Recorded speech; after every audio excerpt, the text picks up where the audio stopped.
well, this is Changing Times, Changing Worlds, presenting Otherworldly, the Wednesday show of the conference that will take place in November. Our guest today will also be speaking in November. So if you like what you see tonight, please do go to CTCW.net and sign up. And Chipagana has provided me with a bio. So Okay. Diana Paxson has been a practicing priestess since 1982 with experience in several traditions, but she is best known as the founder of the Fellowship of the Spiral Path, as an elder in the Troth, an organization dedicated to the reconstruction of the old Germanic religions, whose journal, Idunna, she edits. She has pioneered the recovery of seidh, an oracular tradition of ancient Scandinavia, leads a Heathen kindred and a woman's spirituality circle in Berkeley, and teaches classes on trance-work, runes, and Old Norse lore. And that having been said, Ms. Paxson, the con is yours. Thank you. I also should have put in there, I also write books. I think we... Yes, you do. Yep. Yes. And indeed, you go. I can do everything else by messages. Actually, let me put up chat so I can in fact see that. So, I started out writing novels, and then after I became a heathen, I wrote a book on the runes, which has continued to meet favorable reception ever since, and a number of other books on the Norse, based on the Norse tradition, or on the heathen tradition. And I should specify heathen. I like the term heathen and heathenry because it's a root found in all of the Germanic languages, and it can therefore include Anglo-Saxon, Scandinavian, Gothic, whatever we may find from the continental sources. But I started in kind of sort of Wicca, which I put it that way because at that point we knew there was such a thing in 1978, actually. And there might have been some initiates around, but they weren't talking. So we had to kind of put it together and bootstrap ourselves up. I was rather relieved some years later when I started meeting other pagan leaders and discovered that many of them had had to strap themselves up too. So our religion is both ancient and invented. And I think it has to be in order to actually serve our needs. But I got involved with working with heathenry because it has, among other reasons, it has a lot of material to work with. There are a lot of references in the sagas about how people actually did things. Not nearly as much as we would love to have, mind you, but at least there are a lot of clues there. And that study gives me a picture of what a functioning pagan religious system looks like in situ, so to speak. And that background has informed the project that I'm working on currently, which is what I want to talk about tonight. I really am going to get there.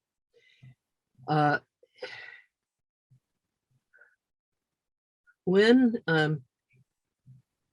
actually, even before the former president took office, I was on my way to a pagan festival. I think it was Between the Worlds, which involved to get from the airport to the festival, you took, I think it's 95 that goes up the East Coast. And I saw a sign that said, exit for Valley Forge. Now, you guys on the East see this sort of thing all the time. And you probably don't even, just That's the way things look around here. For a Californian to see something that is evocative of American history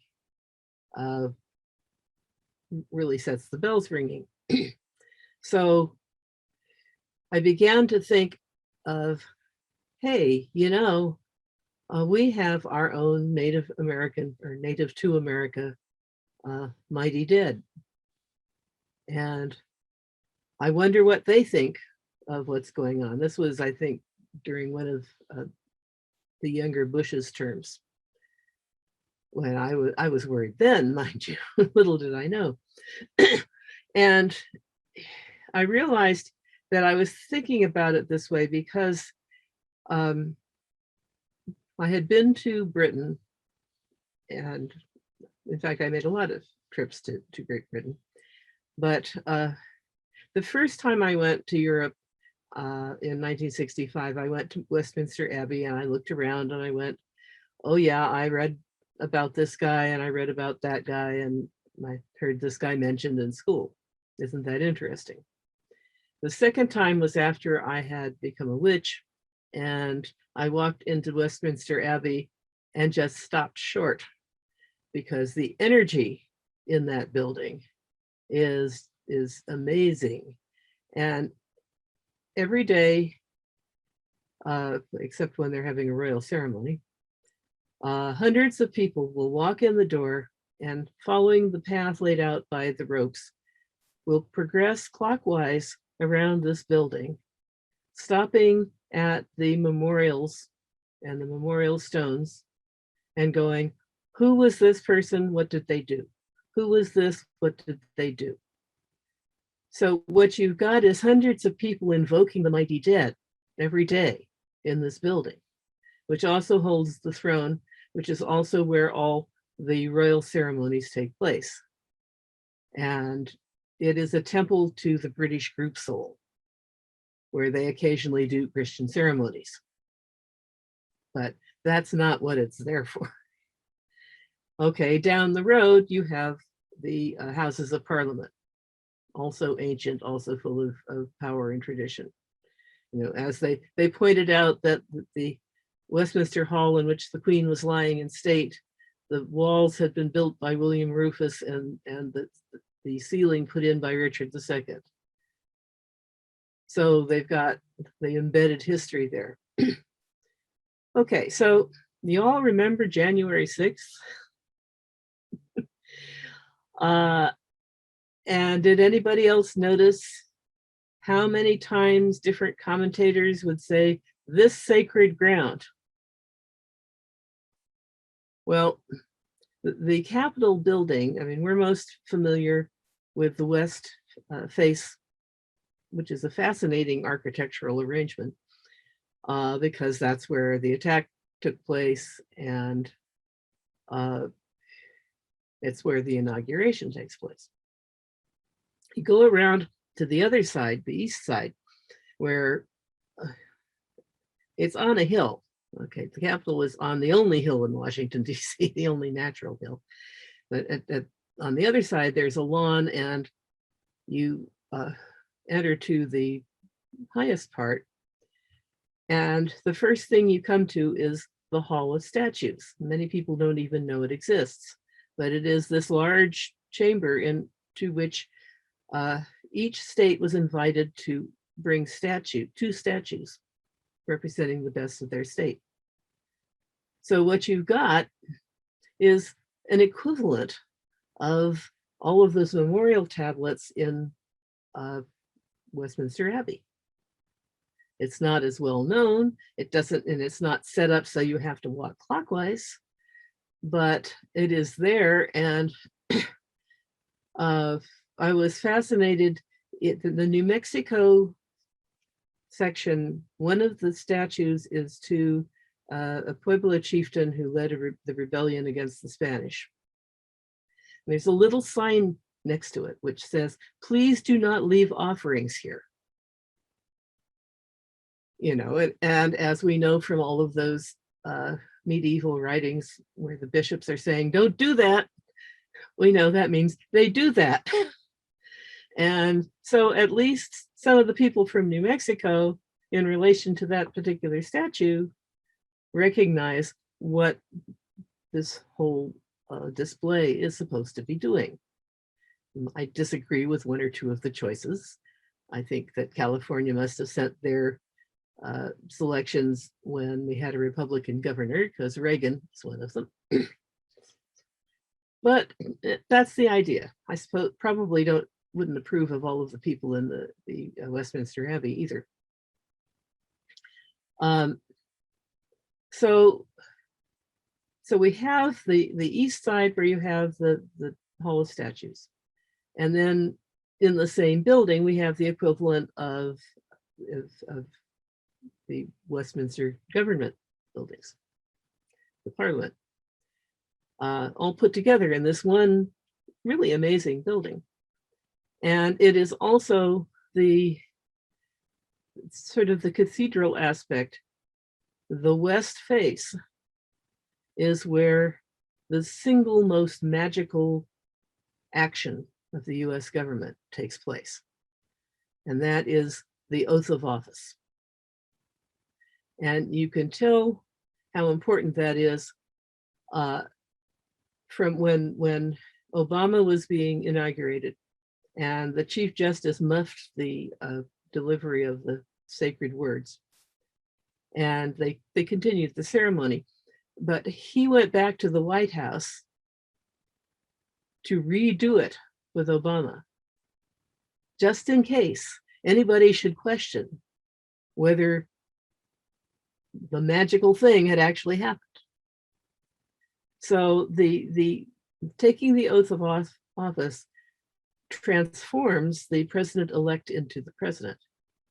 What transforms the duly elected candidate into the president-elect, however, is what happens on January 6th. And January 6th, those of us who had a Christian background and haven't completely repressed it, will remember that January 6th is the Feast of the Epiphany. That is the date on which the three wise men arrived and saw the baby Jesus and said, yes, he's the one.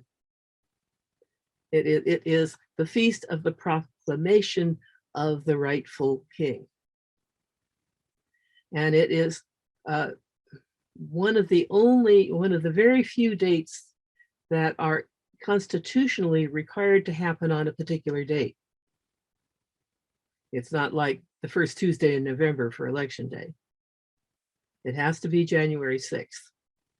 And as we all saw when they finally were able to, there's a lot of ceremonial process involved in this formal reading and affirmation of the votes. And so that was a confirmation of what I had started thinking about when I saw that exit for Valley Forge. And I got to thinking about, hey, if we have mighty dead, maybe we should honor them. Oh, wait a minute. In Washington, D.C., look, you have these series of shrines around the reflecting pool that are just set up to do a pilgrimage, like walking the pattern, except it takes 2 hours to do it if you do it properly. And well, isn't that interesting? And then I got to thinking about, okay, what else is there that I recognize, that I know to recognize now that I am a pagan, that I just sort of thought about in passing as an American before. And gradually I realized, oh, wait a minute, we have got in our national life everything that is needed for a religious practice. Well, isn't that interesting? And I started, I think a lot of you have probably worked with the Statue of Liberty as a goddess image. She's probably best known. But eventually I was able to go down the list and identify a whole system. well, it turns out that I'm not actually the first one to have realized this, although I and a number of other pagans are unique in having decided, okay, look, it's a religious practice, let's practice it. But in 1973, a sociology professor at Cal Berkeley here, wrote an article called The American Civil Religion. And apparently in the 18th century, Rousseau had said, every nation should have a religious practice that everybody can participate in, no matter what their faith tradition. And I think some of, at least of the founding fathers had read that or heard about that idea. And I think even more, they had this instinctive understanding that symbols speak to people's minds in a way that words sometimes cannot. And also, perhaps, I've been to Europe. In Europe, they have statues, they have heroes, they have holidays, they have art, symbolic things all over the place. We should have those things too. They have banners, they have flags, you know. So the first 50 years or so of, well, actually it continued really actively all the way through the end of the 19th century of as the country was infiltrated and infested and settled, and people started building towns and capital buildings and decorating them. So I think in Nebraska, for instance, the State House has an image of Ceres, the goddess of agriculture and cereals, grain in particular. It's obvious why that is there on a Nebraska building. And the Europe, of course, it is theoretically, or was at least theoretically, all Christian, but using classical imagery symbolically was quite popular. So earlier Americans didn't see any problem with putting things up in place and saying, well, it's just a symbol. And in fact, some Christians actually realize that there's more to this than a lot of lay people understand. A Baptist minister at one point petitioned the Nebraska legislature to take the Ceres statue down, or at least that part of it. It would have spoiled the design of the decorations, but because of separation of church and state, and you shouldn't have a goddess up.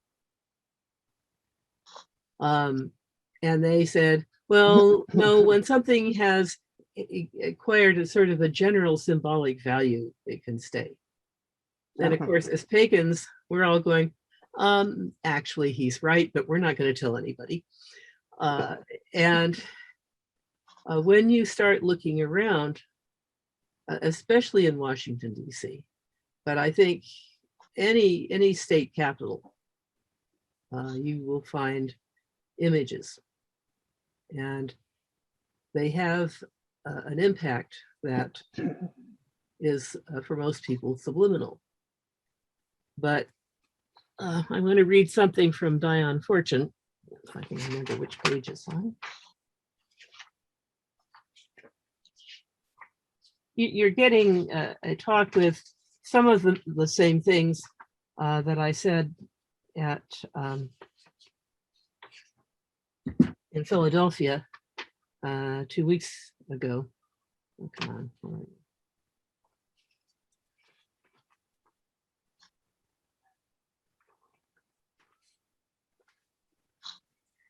you're definitely making connections for me that I've never heard before, and looking at ways and things in a way that I have never considered Here we doing go. before. Yeah. Okay, so Okay. symbols. In applied magic, Diane Fortune said this: a thought form built up by continual visualizing and concentration, and concerning which a strong emotion is felt, becomes charged with that emotion and is capable of an independent existence outside the consciousness of its creator. Exactly the same process takes place when a number of people concentrate with emotion on a single object. They make an artificial elemental vast and potent in proportion to the size of the crowd and the intensity of its feelings. To build up a group mind of any endurance, some method of ensuring continuity of attention and feeling is essential. Whenever such continuity of attention and feeling has been brought about, a group mind or group elemental is formed, which with the passage of time develops an individuality of its own and ceases to be dependent for its existence upon the attention and emotion of the crowd that gave it birth. When this process has been repeated regularly over considerable periods, the images that have been built up remain on the astral in exactly the same way that a habit track is formed in the mind by the repeated performance of the same action. In this form, the natural force remains permanently concentrated. Consequently, subsequent worshippers need be at no great pains to formulate the simulacrum. They have only to think of the god and they feel his power.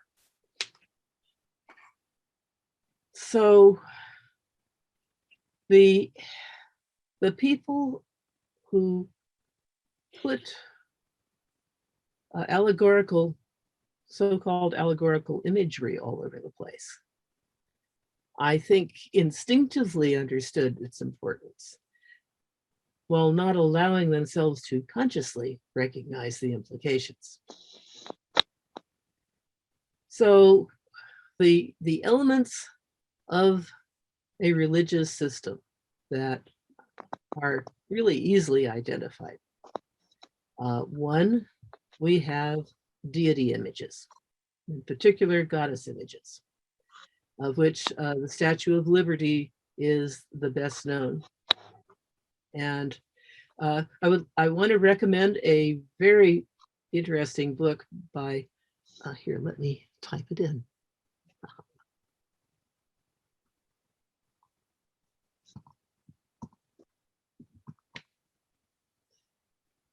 And oh, you can get that.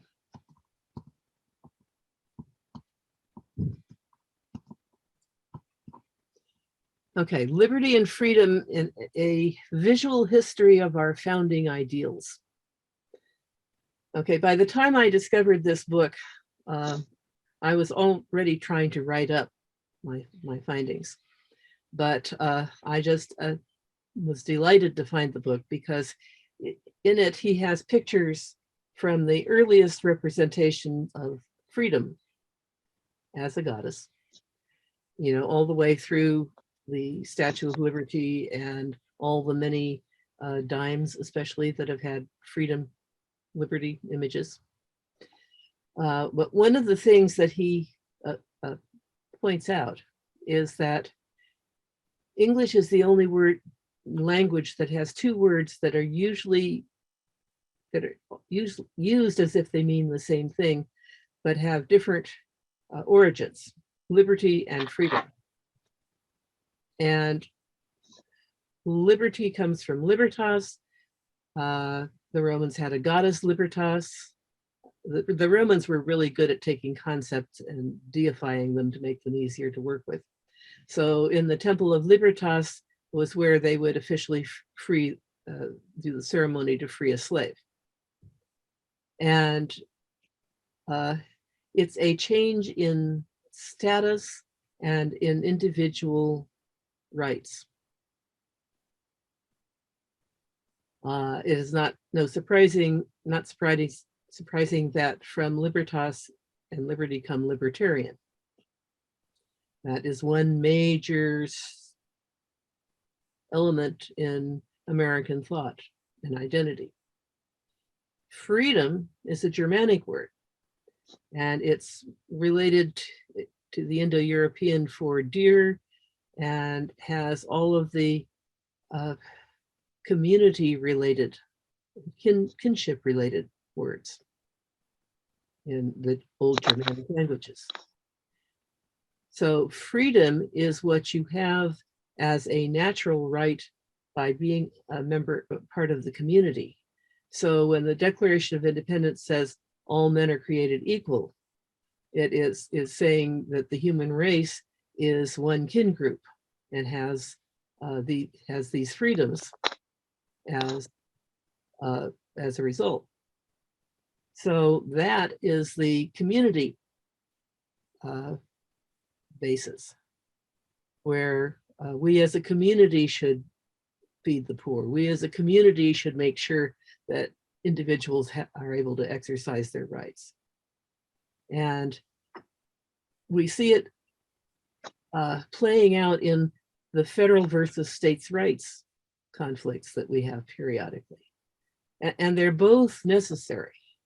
The liberty is the self-made man image, the spirit of creativity, the invention, the get up and go, many of the qualities that have made our country so successful come from that, me, I can do it.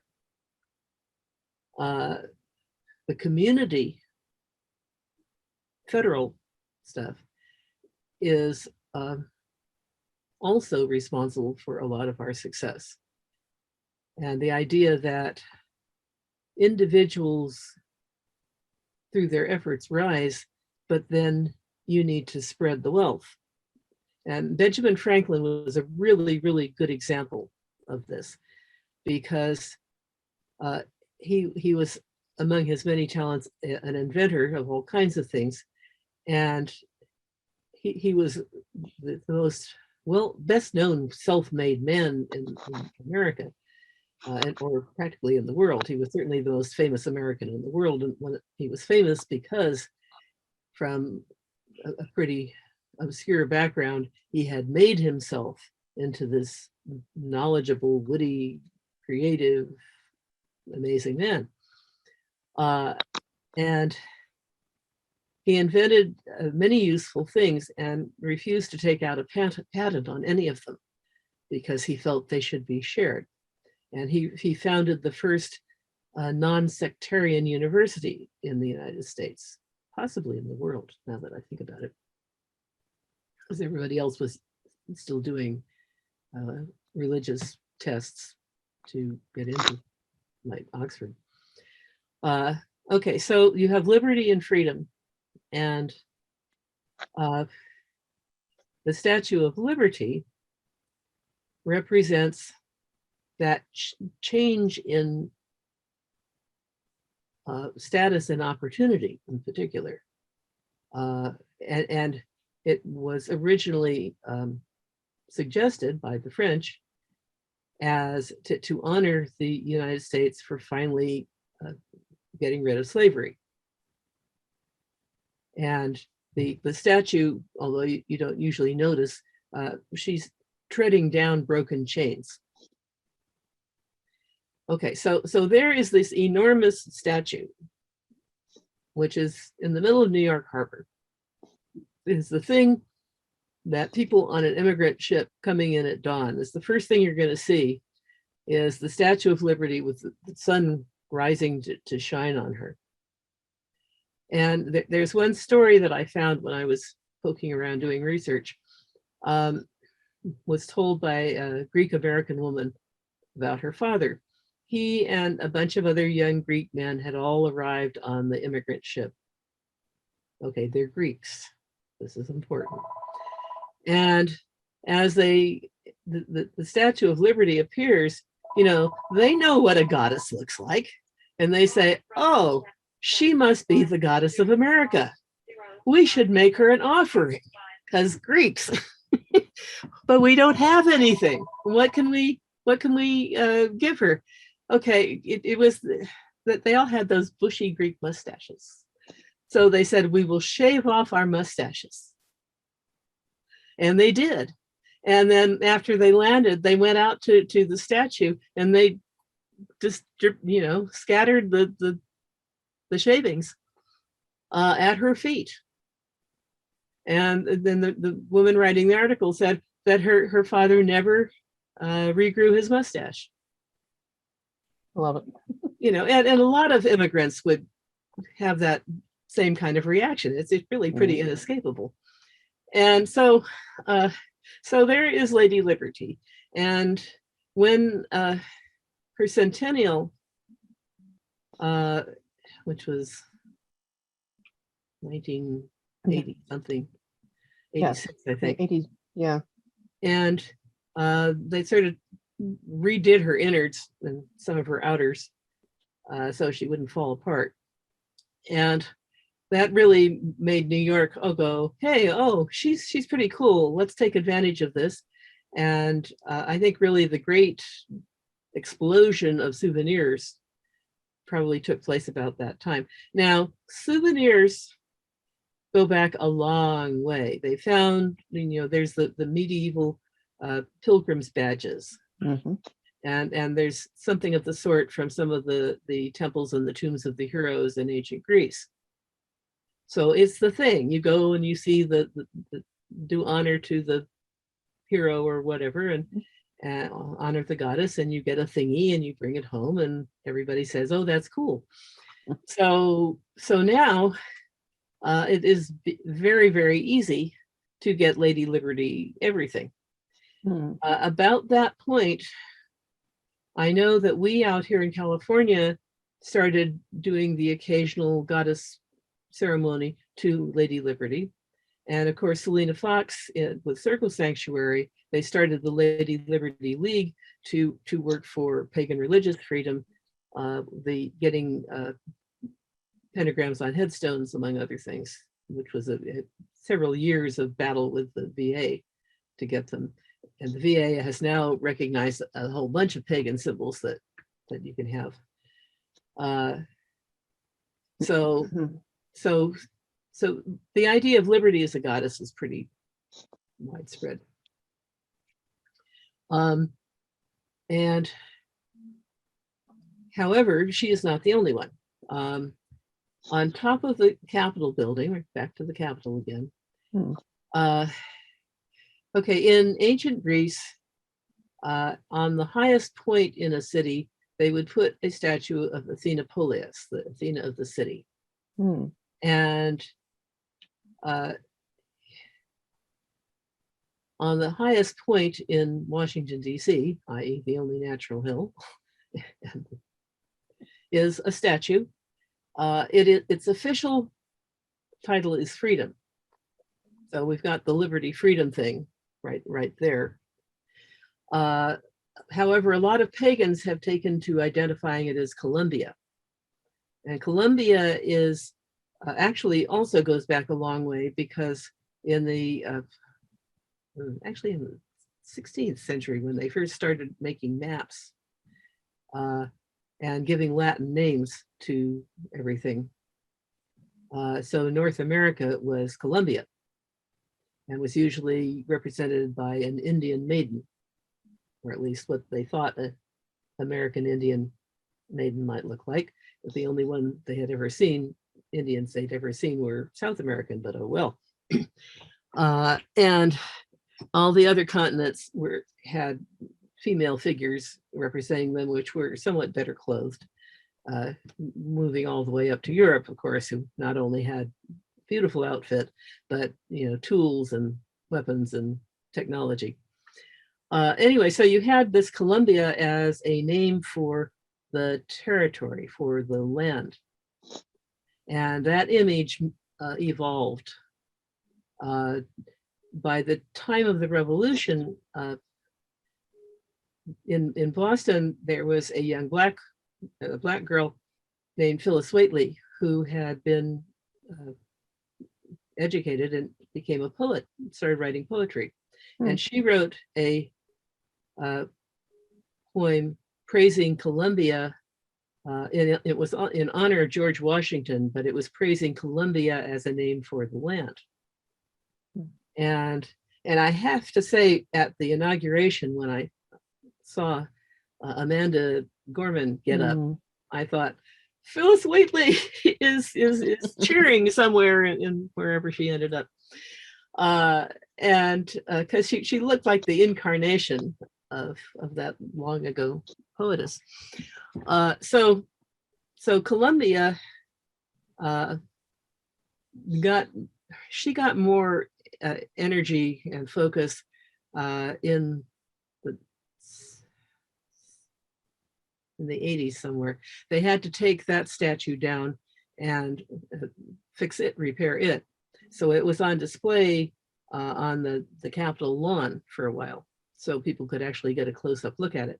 There's also the model for it is in the Hall of Statues in the Capitol building, and actually you can order from the gift shop, the Capitol gift shop, little statues which have a little of the dust from when they had to repair the Capitol, the marble stairs to the Capitol, mixed in.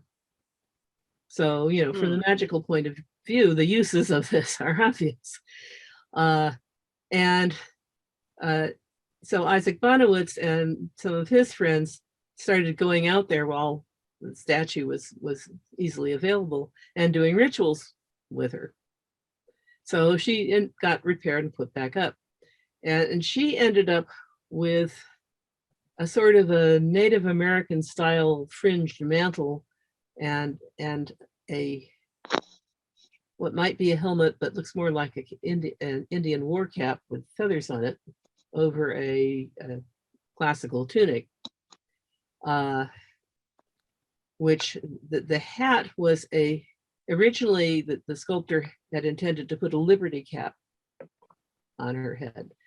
Now, the statue was being finished just before the Civil War, and the continuing construction on the Capitol was in charge of the Secretary of War, who happened to be Jefferson Davis at that point. Oops. And for some reason, he didn't like the liberty cap idea. So anyway, the sculptor redid it with something that makes her look even more like the Indian maiden. And so there she is up on top of the Capitol. So we've got a bunch of people out here that have been working with reclaiming and re-energizing American symbols. And so Columbia, we also work with as a goddess. And kind of just for balance, we also work with Our Lady of Guadalupe for the native component, and Minerva for the gifts from Europe. And I feel okay about working with Our Lady of Guadalupe for several reasons. One of them is that she herself has said, according to her recorded appearances, that she is for everybody. If you live in the Americas, she's there for you. Her candles have been moving north into places where you would not expect to see a large Hispanic population. And the Catholic Church declared her Empress of the Americas. So if there's any appropriation going on, I think what we've got is a Native American goddess who appropriated the trappings of a Christian saint. And she has been wildly successful. And especially with the whole immigrant crisis, it seemed important to bring her in. Minerva is perhaps the most popular Greek deity or deity, period, in American iconography, especially in Washington, D.C., but she has statues in many state capitals. In fact, she's on our California state seal. So in Washington, in the Library of Congress, which is also known as the Temple of Learning, there's a big mosaic of her as a Minerva of peace. She's really being honored as the goddess of technology. And not just learning, but applied learning. in the Supreme Court building, which is also referred to as the Temple of Justice, we keep hoping, there is a sculpture, a bas-relief, which is titled Minerva Dictating the Constitution to the Spirit of America. And there she is standing there looking noble. And there's this guy who looks like George Washington in a wig, a tied wig and a toga, busily writing. And I looked at that and went, you know, it's harder to get more explicit than that. So we've got the four goddesses that we've been working with. Okay, so you need goddesses. You need heroes.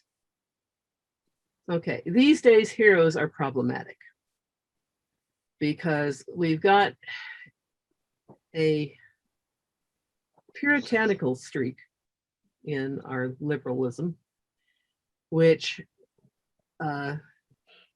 looks for things to disapprove of and goes, he wasn't perfect.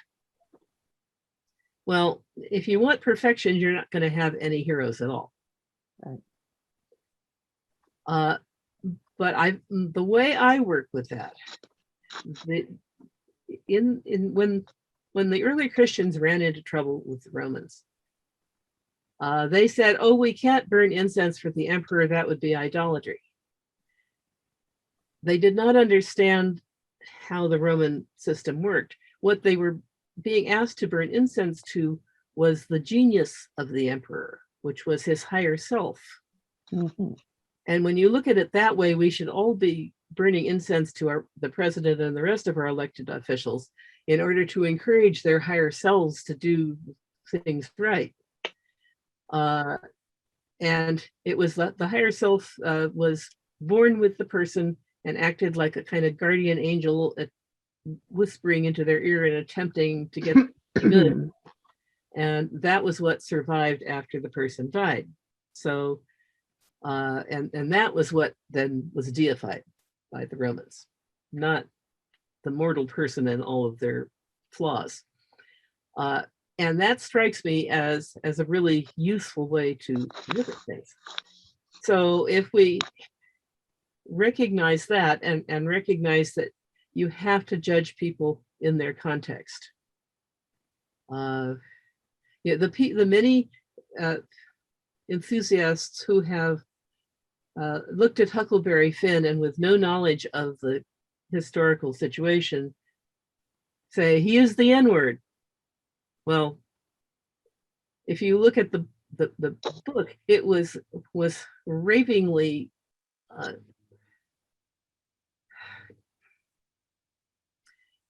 the whole point of the book is that Huck is dealing with Jim, whom he's helping to escape, as a person. And yes, he uses the language of his times. And he's kind of guilty because he knows that everybody else thinks that Jim is a slave and should be treated as one and he should be turning him in. But no, he's helping him. So this is revolutionary in its time. And I think a lot of these people who are wanting to banish things, between the people who want to destroy or banish things because they're not woke enough, and the people who want to banish things because they're too woke, we're not going to have anything left to read. But anyway, so no, our mighty dead are not perfect. What we have to do is read our history and note, look at all they were able to achieve, as imperfect as they were. Maybe there's hope for us. And when you realize, okay, Thomas Jefferson, what he was a wonderful stylist. You know, as a writer, I absolutely admire him. He really knew how to put words together. He dared to say all men are created equal, knowing that he owned slaves. and never freed them either. Although one of the reasons for that may have been that Virginia apparently had a law that if you freed a slave, you had to provide some monetary support for them to get established, which actually kind of makes sense. And Jefferson had made such a hash of his financial affairs that he couldn't afford to, but that doesn't really excuse it. But he wrote those words, and we have those words, we have those concepts. Yeah, so he is an inspiration to us to strive to be better and not wait till we've got everything, all our lives together to try to do something good. And, you know, Benjamin Franklin achieved many things, but he was a terrible husband and father. You know, and there's not a one of them that was a perfect person. And if they had been a perfect person, I don't think they would have understood the rest of the humans around them well enough to do anything. So George Washington was practically deified. In fact, after Lincoln was assassinated, there was an image that appeared in a number of newspapers, the original, and then it was copied and published in other newspapers. And it shows Washington and taking Lincoln up to heaven. And, you know, it was clearly saying, okay, these are our heroes. This is apotheosis. And Washington was not the best general. He wasn't the best almost anything except herding cats. He was getting people who were wildly divergent and sometimes disturbed to work together, keeping the Revolutionary Army together, and until he got some really good generals and somebody who could actually train them and actually win some battles, and being willing to provide the spirit and the drive and the inspiration so that they would actually use the skills that they had finally been trained in. And then managing to hold the country together for 2 terms of office, in which the United States is the product of the cultural imprint of about 11 different culture groups that were the first settlers in different parts. And there's another really good book called American Nations that, let me put that. Oh, I didn't.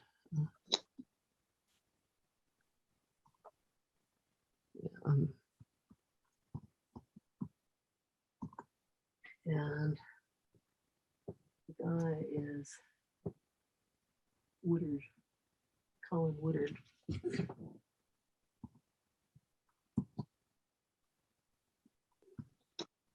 And I just finished reading that, and it's utterly fascinating because he demonstrates how, for instance, Yankeedom, New England, certain characteristics, and Yankees settled a lot. They started moving west when they outgrew their territory, and large parts of the Midwest. There's a strong influence in California, and when he traced the migration, their migrations, and you can see their cultural imprint all the way across the country. The Midlanders, Pennsylvania and so forth, they also have a big imprint across the country. The borderlanders, or the people who came over from Northern Ireland and the English-Scots borders, if you've ever read border ballads, that's the people who ended up settling the Appalachians and then moving west and having a big cultural imprint. The Deep South was colonized not directly from England, but by English planters from Barbados, who had outgrown their territory, who had already established a system based on chattel slavery, a brutal slave system based on chattel slavery. And they spread all the way across the southern border. And it only stopped when you got to the end of the Piney Woods part of Texas. And there's New Amsterdam, New York City, and New France. There were others. It's a fascinating book, and it explains so much about American politics ever since. Mm. You know, so I would. So where are you all from? I'm from New York. Connecticut. Okay, New England, New York, New England, Mhm. Philadelphia. Philadelphia. The Okay. Philadelphia is the Midlanders. New York is New Amsterdam with some Yankee. I'm in the central New York area, so we're not New York City. Yeah, New York City. New York City was from the beginning very tolerant and diverse Mm. and active, energetic, Mhm. which it continues to be. I'm along the canal, actually. Syracuse, New York. Yeah. Upstate New York had a lot of Yankee influence. Mhm. But yeah, here on the left coast, we have a lot of Yankee influence, at least in Northern California. And Chipicon shares that her ancestors were Dutch who came to New Amsterdam from Brazil. Oh. Yeah. Yeah, anyway, the Dutch influence was because of the importance of New York City, I think was all out of proportion to their actual numbers. The Midlander influence is less visible, but it started with the Quakers, who were tolerant, if a little unusual in their lifestyle. But they got along well with the Germans. And there were a lot of, the Mennonites and the Amish and the Deutsch. They became part of that. And a lot of the German immigrants, of the European immigrants, next to English, Germans is the highest percentage. And at one point, I don't think it would be true now, but maybe 50 years ago, if there was a second language in the home, it was probably German. So, and that, of course, with the world wars, everybody tried real hard to forget they'd never heard of German in the family. And a number of people that I meet in heathenry are trying to recover some of that family tradition. But anyway, so there are heroes. And the heroes have shrines. So all up and down the East Coast, if a signer of the Declaration of Independence, there's probably a statue. The grave is probably known. And of course, there's been a whole discussion about statues, especially in the South. Yeah, we in Berkeley, the only two statues, representational statues, we've got one really great statue of a grizzly bear, because right up by the university near the football stadium, and flowers do appear in front of it on game days. And we have a statue to Byron Rumford, who was the first Black man to get into the California state legislature and got the bill done for rent control. And he's got a statue in the divider in one of the street where his family had a store. And nobody wants to take his statue down. We also have a memorial to Cesar Chavez, a parkland on the edge of the bay on a hilltop, which consists of a sundial and stone. It's a stone circle. And at the quarters, there are quotations from Cesar Chavez. So you can go up there and you get your pagan stone circle and the sundial, the whole rest of it, and honor a local hero at the same time. So, out here we have to look a little harder. On the East Coast, it's really easy. And you may have to be more selective because you have, but if we remember that we are honoring what people were able to achieve despite their time and background and flaws, and try to learn from them, then I think we can successfully work with our heroes. So we've got deities, we've got heroes, we have symbols. In Philadelphia, I made a big deal of the Liberty Bell because they've got their very own, and we were doing the festival was on Labor Day weekend. Okay, so what else do we have in our American civil religious system? We have holidays, which most of us, if you watch television, you'd think most of our federal holidays are to buy cars or mattresses. At least out here, we get a lot of mattress sales for some reason. But I had a lot of fun. Of course, I never met a holiday I didn't like, but I had a lot of fun working my way through the history of the holiday. I mean, many of them are in honor of people like Martin Luther King or Washington or Lincoln. So I could go into their histories and why we should honor them. But then we have national holidays like 4th of July and Flag Day and Labor Day. And for Labor Day, which really, I think almost nobody has any idea what to do with this, but this is the time we look at unions, we look at what industries do our town depend on, what immigrant group, if there was one, built that industry. Does it have a union? How's the union doing? What grows in my area? How are the agricultural workers being treated? So Labor Day can be an opportunity to look at a whole lot of important things. In Philadelphia, at the ritual, we sang "If I Had a Hammer" because it's got a bell in it. I couldn't resist that. Labor Day and hammers and bells. It was great. So we've got a holiday system. We have days of remembrance that you can fill the calendar.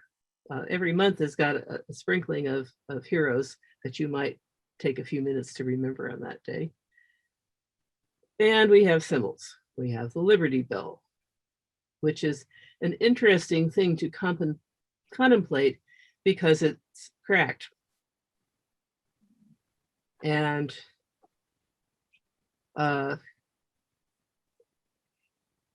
so why are we venerating a cracked bell? And one thing I got from looking at it was, okay, our political system, like the bell, is flawed, but it still means something. And some students at the University of Pennsylvania took careful measurements and analyzed the bronze of the bell and figured out what it probably sounded like when you could ring it. And so if you want to know what the Liberty Bell sounded like, just go Sound of Liberty Bell online, and you will find this website where you hit play and you can hear the Liberty Bell.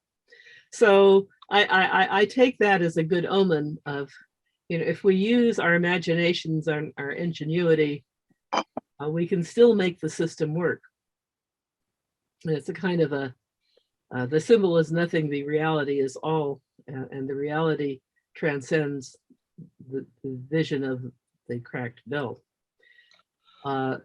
Unfortunately, we have come to the end of our hour. Well, I pretty much covered it. Can I have Good. just a few more We seconds? can have a couple. We can We have a can do couple that, more yes. minutes, but Okay. So I have talked in much more detail about all of this in a book called Carrying a Torch for Liberty, which is now sitting at Llewellyn with Heather Green, and I have not heard back. So if you like what I've been saying, send a few thoughts in the direction of Minnesota, and which go Llewellyn, buy Diana's book. Llewellyn, publish Carrying a Torch for Liberty. And the other part is on voting day, download a picture of the Statue of Liberty or Columbia or something, and light a candle and visualize people successfully voting and successfully and safely voting, and the votes being safely and peacefully counted. Yes. We Sounds like a good plan. Yes. as pagans have the spiritual technology to take all these symbols and run with them, because we do that all the time. And we have this whole array of stuff to work with. So I think we have a responsibility as well as an opportunity to go for it. So. okay. I have a question. Do you have any idea when the publishing company is planning to bring the book out, if they are going to? No, I sent it in. I haven't heard from them. Okay, it's that early in the about a month process. ago. Okay. Yeah, so Go ahead, Starl. Okay. We are at the end, and remember that Changing Times, Changing Worlds will be running this November from the 7th to the 13th, evenings Monday through Friday, all day Saturday and Sunday. Registration is open with options to join workshops and panels live and access the recordings for a month for $45 or the whole year for $85. And having done that, I myself must leave. Okay. And I will remind you all that, thank you, Starwolf, and have a good evening. No problem. Yep. I will remind you all that. Slava Ukraini. Slava Ukraini. Yes. Okay, so I did this here. If I may, before I Am I doing this again? Well, if I may stop the recording in a moment, we want to remind everyone that we are Otherworldly is on here every week, and next week we will have Laurel Mendez speaking about the 5-part soul, which should be really interesting. Okay. Thank you. Okay. But this was the thing. Yes, I'm sorry. If you need me again, let me know. We will. We will. Okay. That was absolutely wonderful, though. Thank you. Well.